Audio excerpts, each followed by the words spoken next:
Em comemoração aos 1000 inscritos aqui no canal, eu resolvi gravar um vídeo especial e vou te mostrar 3 programas que eu uso para trabalhar com ciência de dados e desenvolvimento remotamente.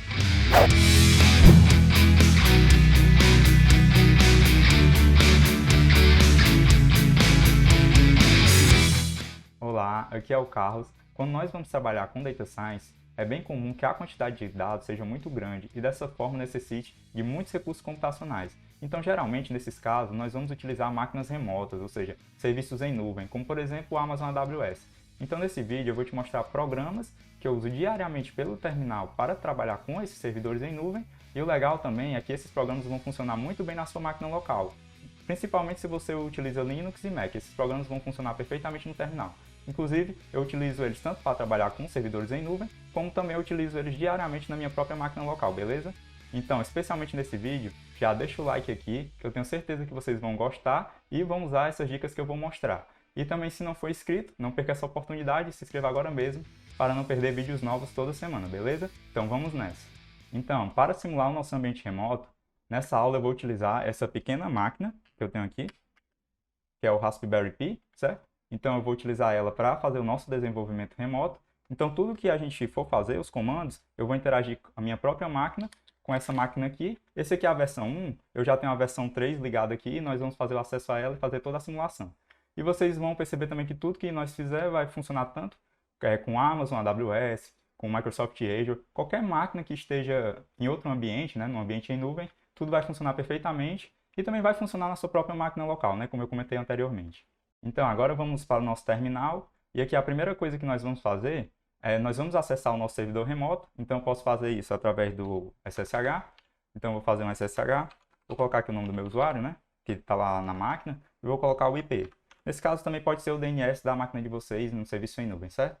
Mas caso vocês queiram acompanhar a aula pelo terminal da própria máquina de vocês, vocês vão conseguir.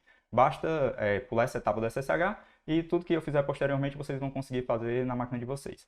Então aqui eu vou utilizar o IP 92.168.15.102, né? Que é o IP da minha máquina. Aqui eu vou dar um Enter. E aqui nós já estamos na nossa máquina local, certo? Então aqui até se eu der um ls CPU, né?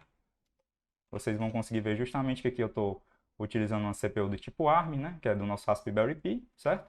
E aqui a gente vai ver como a gente consegue fazer essa interação da nossa máquina local com o servidor, utilizando esses programas que eu vou mostrar, e também de uma forma que vai aumentar a nossa produtividade, beleza? Então, o primeiro programa que eu vou mostrar, vou só dar um clear aqui, para a gente limpar o nosso terminal. O primeiro programa ele é justamente o HTOP. O que é que o HTOP vai fazer? Eu vou logo abrir ele aqui, basta eu chamar HTOP. Vocês podem estar instalando o HTOP através do apt-get install HTOP, né? Depende da distribuição que vocês estão usando. E se for o Mac, né, vocês podem utilizar o Brill ou o programa de gerenciador, certo? Então aqui eu vou utilizar o HTOP, e o HTOP ele vai funcionar justamente como um programa para a gente fazer monitorar os nossos recursos no nosso computador e também os processos, certo? Então esse é o primeiro programa que ele é muito interessante, porque o que é que o HTOP faz? Já existe um programa no Linux que é o TOP, e o HTOP ele deixa uma interface gráfica mais bonita para a gente estar interagindo, e principalmente a gente aqui consegue interagir com o mouse, né? Então mesmo que o meu servidor esteja remoto e eu esteja utilizando o terminal, eu consigo utilizar o mouse para executar algumas operações. Então aqui algumas coisas importantes que eu visualizo quando eu estou usando o HTOP, né? A primeira delas é justamente a quantidade de núcleos que está sendo usado. Então aqui como é uma máquina pequena, né, um Raspberry Pi, vocês vão ver que aqui eu vou ter 4 núcleos, que vai ter esses colchetezinhos, então entre esses colchetes ele vai mostrar ali no meio a quantidade de uso, né? Então aqui ele está basicamente ocioso, né? Então ele está quase tudo em 0%. E logo embaixo a gente vai ter a memória, então a memória aqui eu chego até 1 GB, 900 MB. E aqui também eu vou ter a memória de swap, né? Então aqui vocês conseguem monitorar a quantidade de recursos de CPU e de memória que vocês estão usando. Então geralmente quando a gente tem um programa que a gente não sabe a quantidade de memória que eles vão usar, a gente consegue acompanhar por aqui também, utilizando... Claro que existem outros programas no Linux, né, que vocês conseguem fazer esse acompanhamento de memória, mas o HTOP ele vai juntar vários recursos, né? Porque aqui a gente consegue tanto monitorar como também ver os processos, certo? Então aqui vamos ver isso aqui em funcionamento, certo? Então eu vou voltar aqui, eu vou abrir um novo terminal para a gente poder ver isso. E aqui no meu novo terminal, eu vou também aumentar aqui, certo? Então vou só dar um zoom. Vou entrar novamente no meu Raspberry. Então vou ter 2 terminais lá dentro do Raspberry. Depois vocês vão ver uma forma que eu posso fazer para estar melhorando isso. O terceiro programa, ele é muito interessante porque ele vai ajudar justamente nessa etapa de a gente querer abrir vários terminais ao mesmo tempo. e eu vou justamente entrar aqui no meu 15.102. Então agora eu tenho 2 terminais lá no Raspberry. Eu vou colocar aqui nesse terminal o HTOP, ok? Então eu vou deixar aqui monitorando e vou voltar lá para o meu primeiro terminal, certo? Então aqui no meu primeiro terminal eu vou criar um script. Então eu vou chamar o nano, vou criar o teste.py. E aqui no teste.py eu vou criar um pequeno script em Python para a gente simular um pequeno programa, certo? Então aqui eu vou basicamente fazer um for e in range, que eu vou botar um valor bem grande. Eu vou botar aqui 100 mil, 1 milhão, né? Vamos ver se vai ser o suficiente. E aqui eu vou dizer que x recebe i vezes i, né? Aqui é uma pequena simulação de um programa simples, certo? X vezes 2 dividido por 10. Aqui vocês podem construir qualquer código que vocês queiram, né? Vou colocar igual aqui. E aqui eu quero só que eu utilize muitos recursos da minha CPU para a gente ver justamente esse comportamento no HTOP, né? E como a gente também vai conseguir matar esse processo de maneira muito fácil, beleza? E aqui eu vou também colocar um z, né? Vai receber o x mais y vezes 50, ok? Então esse aqui é um pequeno programa. Eu vou salvar ele aqui, Ctrl X, Y, pronto. Tenho salvo meu programa, vou chamar o Python, teste.py, e vamos ver justamente o consumo de recursos dele no HTOP, né? Então aqui ele está executando. Então aqui no HTOP vocês vão ver justamente, ó, que aqui a minha barrinha de CPU, ela já aumentou. Então vocês viram que chegou até 100% e já recuou, né? Então isso porque o nosso programa foi muito rápido. Então se eu voltar, vocês viram que ele já executou. Então eu posso voltar lá e vou editar e vou acrescentar aqui mais um zero, certo? Vamos ver se a gente consegue manter esse programa funcionando por mais tempo, né? Que a nossa ideia é justamente desligar ele pelo HTOP, beleza? Então vou novamente fazer essa modificação, vou executar aqui, Python, e vamos voltar lá para o nosso HTOP. Então aqui a gente vai ver justamente uma barrinha de 100%, né? Utilizando a nossa CPU, e aqui a gente vai ver justamente esse processo também aqui através da nossa interface. Então aqui a gente consegue listar, ó, eu consigo ordenar pela CPU, e eu estou vendo aqui justamente que o teste.py está utilizando 100% de uma CPU, né? Eu ainda vou ter 3 CPUs livres, e aqui a gente consegue tanto matar esse processo, como também alterar a prioridade dele. Então, como é que eu faço para matar esse processo? Aqui no HTOP eu posso selecionar esse primeiro processo, certo? Lembrando que aqui eu ordenei pelo uso de CPU, então ele veio logo aqui para o começo, e aqui eu posso utilizar, justamente vocês vão ver aqui embaixo, ó, os comandos F1, F2, e o comando kill é justamente o F9. Então eu vou aqui, vou ordenar novamente pela CPU. Aqui, infelizmente, o nosso programa ele já terminou, mas eu vou voltar aqui e executar novamente, certo? E agora vamos ver como é que a gente mata esse programa. Eu vou ordenar aqui pela CPU. Pronto, achamos novamente o nosso python.test. Eu vou aqui, vou apertar o F9, certo? E agora eu vou utilizar justamente o Enter para dar um sigterm, né? Eu vou terminar o meu processo. Então vocês percebam justamente que eu consegui matar o nosso processo, e se a gente voltar lá, ó, nosso processo foi justamente terminado. Então essa é uma das funcionalidades do HTOP, né? A gente vai ter monitoramento de recursos, a gente vai conseguir manipular os nossos processos, a gente vai conseguir tanto matar processo, como ver os recursos que eles estão usando, certo? Então isso também é bom para a gente abrir vários programas no Python, né? Porque geralmente um programa no Python ele consome uma CPU, e se a gente abrir mais de um programa, né? Fazer uma cópia, a gente vai consumindo mais CPUs, beleza? E também no HTOP, a gente vai conseguir alterar a prioridade desses processos, né? Então, se eu voltar aqui, vocês vão ver também que aqui, ó, na segunda barrinha, né, após o nome dos usuários daquele processo, a gente tem o PRI, né, que é justamente o Priority. Então, teoricamente, eles estão todos em 20, mas a gente consegue alterar a prioridade, vocês vão ver justamente aqui, ó, através do F7 e do F8, né, dando um nice menos ou um nice mais. Lembrando que quando eu alterar a prioridade para baixo, né, no Linux, eu estou dando uma prioridade maior para aquele processo. Então, geralmente, no Linux, a prioridade vai variar entre menos 20 e 20. Então, se eu quiser que um programa ele execute, né, com maior prioridade em relação aos outros, ou seja, eu quero que aquele programa termine primeiro que os outros, caso eu tenha recursos limitados, eu posso estar alterando a prioridade no processo através do F7, né? Ou seja, diminuindo o nice dele, e dessa forma a gente vai conseguir que aquele programa tenha prioridade de CPU, beleza? Então esse programa é realmente muito interessante, e para a gente sair dele, basta a gente apertar o Q, e pronto, a gente já está fora do nosso HTOP. Então já vamos logo para o segundo comando. Então voltando aqui para o terminal da esquerda, eu vou utilizar o Ctrl D para voltar para a minha máquina, certo? Então aqui eu voltei para a minha máquina local. Então até se eu utilizar aqui o HTOP na minha máquina normal, ó, vocês vão ver justamente que eu tenho muito mais núcleos, né, memória. Essa realmente é uma máquina bem potente comparado com o Raspberry Pi, né? Então eu vou utilizar o quê? Então agora já na minha máquina normal, eu vou fazer o seguinte. Eu vou listar os meus dados, eu vou entrar nessa parte de Data, CD Data, e vou listar. Então aqui a gente imagina que vocês têm um projeto de vocês, né? Então aqui eu vou ter vários dados diferentes. Eu vou ter dados do Facebook, eu vou ter roubo de celular em São Paulo, dados de venda, né? São datasets que nós utilizamos aqui já há bastante tempo no canal, certo? Então imagina que aqui no projeto de vocês, eu quero sincronizar os arquivos da minha máquina com os arquivos da máquina local, né? Ou seja, é diferente de eu fazer só uma cópia, eu quero sincronizar. O que é sincronizar? eu quero verificar quais os arquivos que foram modificados e eu quero atualizar apenas aqueles arquivos, né? Igual nós fazemos com o Git, né? Geralmente quando a gente dá um Git pull e um Git push, né? Então a gente geralmente atualiza só o que foi modificado, né? O que a gente colocou em stage. Então, o segundo programa que eu vou mostrar para vocês é justamente o rsync, certo? Então o rsync eu utilizo ele bastante, eu utilizo tanto com desenvolvimento, como ciência de dados, praticamente quase tudo que eu fazer pelo terminal, em vez de utilizar o comando cp, né, de cópia, eu utilizo o rsync, beleza? Então eu vou mostrar aqui como é que a gente pode estar utilizando o rsync para sincronizar esses arquivos com o nosso servidor. Então eu vou voltar aqui para o terminal da direita, vou dar um ls aqui, então a gente vai ver que a gente tem só o nosso programa test.py, né, que foi o que a gente acabou de criar, e eu vou sincronizar os arquivos lá anteriormente com os nossos arquivos aqui dessa pasta, beleza? Então como é que eu posso fazer isso? Eu vou voltar aqui para o nosso terminal e vou começar utilizando justamente o rsync, ele vai funcionar como? Eu utilizo o rsync, os modificadores que eu quero, a origem, né? O meu path de origem e o meu path de destino. Então, vou dar aqui um rsync, vou só voltar aqui, que eu vou utilizar na pasta data. Então, vou dar um rsync, eu quero sincronizar quem? Eu vou sincronizar a pasta data, né? Antes de sincronizar a pasta toda, vamos ver como é que a gente sincroniza só um arquivo, né? E assim a gente vai conseguir desenvolver de uma maneira que fica mais fácil de entender, né? Eu posso dar apenas um rsync, certo? E eu vou, por exemplo, vou colocar os dados do Facebook lá, né? Então vou aqui no Facebook, com binary.txt e justamente, lembrando, é origem e destino, né? Então a minha origem eu já coloquei e o meu destino vai ser justamente, né? Vou colocar aqui o usuário, o IP, 92... 15.102, e aqui eu vou utilizar dois pontos, e aqui eu posso passar o path já no meu servidor. Então aqui vai ser justamente no home /carlos, certo? Então vamos ver aqui, eu vou executar. Então teoricamente, a gente já transferiu nossos arquivos, vamos lá para o nosso servidor, certo? No Raspberry Pi. E agora eu vou dar um ls novamente, e vocês vão ver justamente que agora eu vou ter tanto o test.py como o Facebook underline combined, né? Que é os arquivos que eu acabei de mandar pelo rsync, beleza? Então como é que eu faço para transferir a pasta toda, né? Que é o que a gente ia fazer anteriormente, né? Eu vou voltar aqui e agora eu vou, no mesmo comando, eu vou dar um rsync, só que agora eu vou utilizar o comando "-a", certo? Para arquivos, né? Então agora eu vou arquivos e vou dizer que eu quero a pasta data. E agora eu vou mostrar novamente, eu vou mandar para o meu Carlos 192, né? O meu servidor.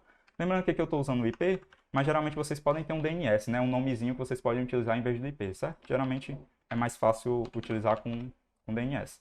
E vou mandar justamente para o meu Carlos, certo? Então lembrando que a gente fez uma pequena alteração, agora a gente vai sincronizar toda a pasta e eu vou utilizar o comando "-a", certo? Então vamos executar.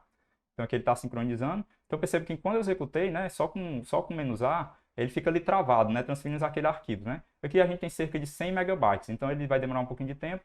Agora ele terminou, e se a gente for voltar para o nosso servidor, vou dar aqui um ls novamente, vocês vão ver justamente que aqui eu já tenho os dados do Facebook, eu tenho os dados de roubo de celular, e tenho o sales data, né? E também vou ter o meu test.py, né, que era os dados que eu já tinha anteriormente, né? Então ele sincronizou justamente a origem com o destino, certo? Então agora, vamos ver como é que a gente consegue também ver esse processo, né? Então, por exemplo, eu vou agora remover aqui no meu servidor os dados de roubo, certo? Então vou dar um rm no roubo. Então perceba que aqui eu removi só um dado, vou dar um ls. Então aqui eu tenho o Facebook, o sales e o teste. E agora, se eu executar novamente, vamos ver o que é que ele vai fazer. Só que agora, além do "-a", eu vou utilizar também o v, certo? O v, ele é muito utilizado no Linux, né? Que ele é o comando de verbose, ele vai colocar o que é que está sendo executado, né, naquele momento. E a gente vai executar novamente e vai ver justamente, ó, que aqui, ó, ele está mandando justamente apenas o roubo de celular grande SP, né? Porque lembrando, ele faz o sincronismo, certo? Então aqui ele mostrou também a taxa de transmissão, né? O total dos arquivos, a velocidade. Então aqui a gente até teve um feedback melhor. E ele transferiu só os dados de roubo. Lembrando que aqui a gente mandou a pasta toda. Isso porque a gente só tinha deletado os dados de roubo, então agora se eu der um ls novamente, vocês vão ver que os arquivos foram sincronizados, certo? Então voltando aqui, o que é que eu vou fazer agora também? Eu posso também estar comprimindo esses arquivos. Então, por exemplo, eu vou agora remover o do Facebook, os de roubo e também o sales, certo? Vou remover esses três arquivos, vou dar um ls aqui, agora a gente está só com o nosso teste.py e voltando lá para o nosso local, eu posso utilizar, além do "-a", "-v", eu posso também adicionar o "z", né? O "z" ele vai ser justamente para comprimir. Então, o que é que ele vai fazer? Durante a transferência, ele vai comprimir os arquivos.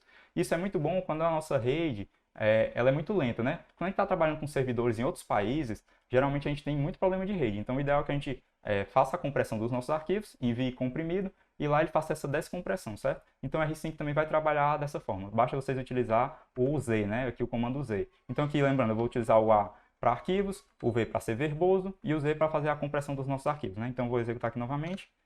Então, vocês vão ver justamente que aqui foi bem mais rápido, né? A velocidade realmente foi impressionante, porque justamente, como aqui a minha máquina ela é relativamente boa, né? Comparado ao Raspberry, ele já comprimiu os arquivos ali rapidamente, mandou os arquivos comprimidos, e lá no Raspberry ele já descomprimiu, né? Então se a gente voltar lá para o Raspberry, vocês vão ver justamente que aqui, no LS, né? A gente vai ter os nossos arquivos já tudo funcionando perfeitamente. Então eu vou mostrar também uma coisa bem legal. Aqui no meu servidor, se eu for vou dar um nano no dados do Facebook, certo? Então aqui perceba que a gente vai ter os dados de rede, né? E vou acrescentar um novo arquivo aqui nos dados. Então vou dizer que aqui eu quero o 45, né? Eu modifiquei o meu arquivo no servidor. Vou dar um Ctrl X e vou salvar, certo? Então aqui os meus arquivos estão modificados no nosso servidor. E agora eu vou voltar lá para a minha máquina local e eu vou fazer o quê? Deixa eu dar um clear aqui. Pronto. Eu limpei aqui os meus dados no terminal e vou fazer o seguinte. Eu vou utilizar novamente o rsync. Nesse caso eu posso tirar o Z, certo? Eu vou utilizar só o AV. E vou sincronizar os meus arquivos na máquina local com o servidor. Lembrando que lá no servidor eu fiz a alteração do arquivo do Facebook, beleza? Então vamos ver o que é que vai acontecer. Quando eu executei, né, ele mandou os dados novamente do Facebook, porque ele percebeu o quê? Não, ele está querendo sincronizar os dados locais com o servidor. Porém, os dados do Facebook no servidor foram modificados. Então ele sincroniza novamente e ele copia os dados do Facebook novamente. Então tudo que eu alterei lá no servidor, ele descartou e reescreveu os dados, né? Então isso é bem legal para a gente manter as diferentes máquinas que a gente está trabalhando, tanto servidor como local, tudo sincronizado, né? Porque muitas vezes a gente utiliza o Git, né, para fazer isso, mas muitos dados grandes a gente não consegue armazenar no Git, certo? Então é assim que ele vai trabalhar dessa forma para estar transferindo os dados de maneira segura também, né? E aí a gente vai conseguir transferir tanto os nossos códigos como os nossos dados sem necessariamente sem o Git, né? Caso vocês consigam utilizar somente o Git, eu recomendo, mas também para trabalhar de maneira mais rápida e também utilizando todos os recursos da Rsync, eu também recomendo e utilizo bastante. O terceiro programa que eu vou mostrar para vocês é o mais legal dessa lista que eu acho. E eu decidi deixar ele para o fim, porque a gente vai combinar ele com os nossos outros comandos que a gente utilizou agora, né? Então, ele é muito legal e vai aumentar muito a nossa produtividade. Então, eu vou começar limpando aqui os dados do meu cliente, né? Como percebe, o cliente é a minha máquina local, né, que eu utilizo para programar. E vou também limpar os dados aqui no servidor, certo? Então, o programa ele é justamente o tmux, né? O que é o tmux? Ele é um multiplexador de terminais, né? Ele é um multiplexador, ou seja, ele vai armazenar vários terminais e também ele vai controlar sessões, né? Então, nós vamos entender melhor agora. Eu posso instalar o tmux através da apt-get install tmux, né? Ou através do Brill, se você estiver utilizando o Mac, né? Ou gerenciador de programas, né? Então, esse programa eu utilizo tanto quando eu estou trabalhando no Linux como no Mac e vai funcionar perfeitamente, beleza? Então, aqui a gente pode utilizar o tmux, né? De maneira bem fácil, basta eu chamar o tmux, né? tmux, certo? E aqui a gente vai entrar. Então vocês vão ver que aqui embaixo, né, ele criou essa linha verde, mas ele continuou como sendo um terminal, né? Parece que não mudou quase nada. Mas aqui a gente já criou uma seção de terminal, que o que é que a gente pode fazer? A gente pode manter aquela seção aberta, a gente pode sair da máquina remota, né? A gente pode voltar para a nossa máquina local e tudo que a gente fizer naquela seção vai continuar funcionando corretamente, beleza? Então aqui, ó, a gente pode utilizar comandos, né? Eu vou dar um ls, vou ver tudo. E o legal do tmux também é que a gente vai ter alguns comandos, lembrando que ele é um multiplexador de terminal, né? Para a gente estar aumentando a quantidade de terminais na nossa seção. Então, vou limpar aqui. Existem diversos comandos internos. Eu vou mostrar para vocês os principais e o que eu utilizo mais, né? Então, para me separar horizontalmente, eu posso utilizar o Ctrl B e depois aspas duplas. Então, aqui eu já vou ter dois terminais, lembrando que vai estar na mesma seção, então aqui eu posso dar um ls, né, no meu terminal de baixo. E se eu quiser voltar para o meu terminal de cima, eu posso utilizar o Ctrl B e a setinha para cima, né? Aquela setinha que fica embaixo, do lado dos números, certo? Então aqui eu voltei para o meu terminal, o outro, né? E aqui eu posso utilizar novamente o ls, né? Então eu posso voltar lá para o meu de baixo, dar no Ctrl B, setinha para baixo. Então aqui o que é que eu faço geralmente, né? Aqui eu utilizo um htop, beleza? Então aqui eu posso deixar o meu htop rodando ali no terminal de baixo. E eu posso estar utilizando o terminal de cima, eu vou voltar aqui para cima. E aqui eu posso estar fazendo o que eu quero, né? Posso mover meus arquivos, posso dar um rsync. Eu posso trabalhar na minha máquina, né, enquanto eu estou monitorando os recursos. Então esse realmente é bem legal, né? Outra forma também, né, de separar na minha tela, eu posso utilizar separando verticalmente. Então eu posso aqui na minha tela de cima dar um Ctrl B e utilizar o %, né? Então quando eu faço isso, ele divide a tela verticalmente. E aqui eu posso fazer essas divisões horizontal e vertical da maneira que eu quero, né? Então perceba que aqui agora eu tenho uma nova tela, né? Eu posso mover aqui os meus arquivos, vou dar só mais um ls aqui, né, para a gente ver justamente como está funcionando.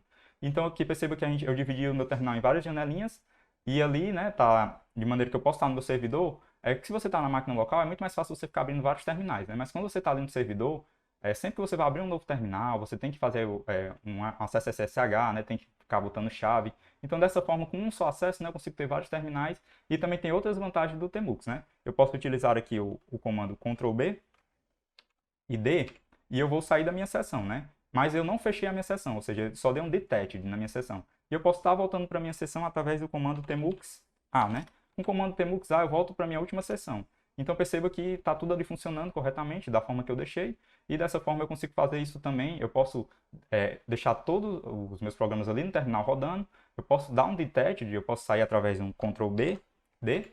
Eu posso sair inclusive da minha máquina. Então a gente vai ver isso agora. Eu vou dar um Ctrl+D aqui, certo? Ó. Então eu voltei para minha máquina, né? Vamos só confirmar aqui, ó. Vou dar um htop. E aqui a gente vai ver que eu estou já na minha máquina local, né? Então eu posso voltar lá para o meu servidor novamente. Vou dar um SSH, Carlos 92, 68, 15, 102.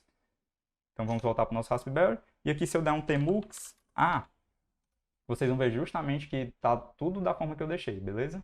Aí vocês inclusive podem ter várias sessões, né? Então eu posso dar aqui um Ctrl+B, D, e eu posso criar uma nova sessão, né? Geralmente eu faço dessa forma. Eu mostrei para vocês utilizando só o nome Tmux, né? Que é a forma mais fácil. Mas geralmente eu faço como? Eu crio um Tmux, dou o comando new, -s e o nome, né? Nesse caso eu vou botar aqui meu nome, Carlos, certo? Então eu criei aqui a seção do Carlos, né? Então percebo que até aqui na parte inferior, né? Eu tenho meu nome aqui, ó, Carlos, porque essa aqui é a minha seção, né? Outras pessoas podem estar utilizando aquele servidor remotamente, certo? Então o ideal é que cada pessoa tenha a sua seção e vocês vão conseguir até identificar quais as sessões que estão abertas, né? Através justamente do nome da sessão, beleza? Então eu recomendo utilizar dessa forma, né? Através do new, -t e passando o nome de vocês.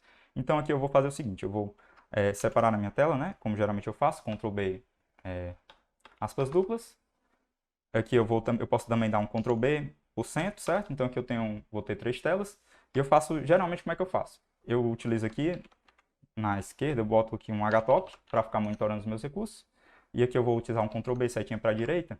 E aqui geralmente posso chamar o meu Jupyter Notebook, né? Aqui no Raspberry é Jupyter, traço Notebook, né? Então aqui eu vou upar um servidor do Jupyter Notebook. Então perceba que aqui eu já consumi 2 partes do meu terminal e eu posso ficar com a parte de cima, Ctrl+B setinha para cima, e aqui eu posso trabalhar nessa parte de cima, né? Eu posso estar manipulando a minha máquina, enquanto ali eu já tenho um servidor do Jupyter aberto e tenho um monitor de recursos do htop, beleza? Então se eu quiser modificar algum processo, eu posso vir aqui no htop, né? Eu posso Ctrl+B aqui para baixo, Ctrl+B esquerda, e a gente pode estar tanto dando kill no processo, monitorando os recursos, e também aqui em cima a gente consegue trabalhar com o nosso terminal normalmente, né? Então aqui, lembrando, o Jupyter Notebook ele está lá na nossa máquina remota. Então, interessante, se vocês quiserem aprender a acessar de forma segura um Jupyter Notebook que está na máquina remota, no computador de vocês, né? Vocês deixem aqui nos comentários que eu posso estar fazendo um vídeo especial só sobre isso, beleza? Porque esse realmente é um assunto bem interessante e que eu posso estar contribuindo aí com vocês, caso vocês tenham interesse. Vocês podem deixar aqui nos comentários que aí eu posso gravar um vídeo especial. Aqui eu posso, então, lembrando, eu posso dar um Ctrl+B e posso dar um D, né, para dar um detach, e eu posso listar todas as sessões que eu tenho abertas, né? Então, se eu der um Tmux ls, se eu não me engano, a gente vai ver justamente as sessões que estão abertas, né? Então, aqui eu vou ter justamente eu vou ter uma sessão aqui A0, né? E eu vou ter a sessão do Carlos, certo? Então, aqui eu posso até tá matando essa sessão, então vamos matar a sessão 0, né? Como é que eu posso fazer isso? Eu posso dar um Tmux kill-session, ok? -t, então 0, né?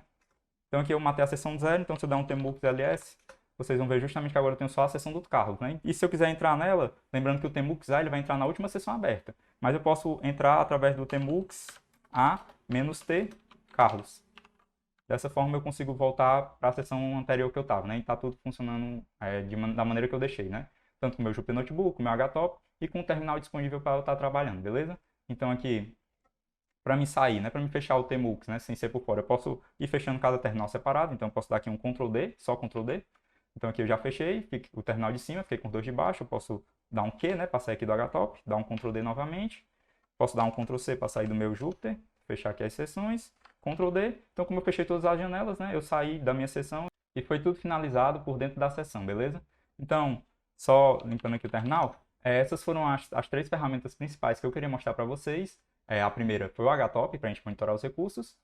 Na segunda, a gente viu justamente o rsync, para estar fazendo o sincronismo de arquivos. E a terceira foi o Tmux, que vai ser o nosso multiplexador de canal, né? Então, geralmente, a gente combina...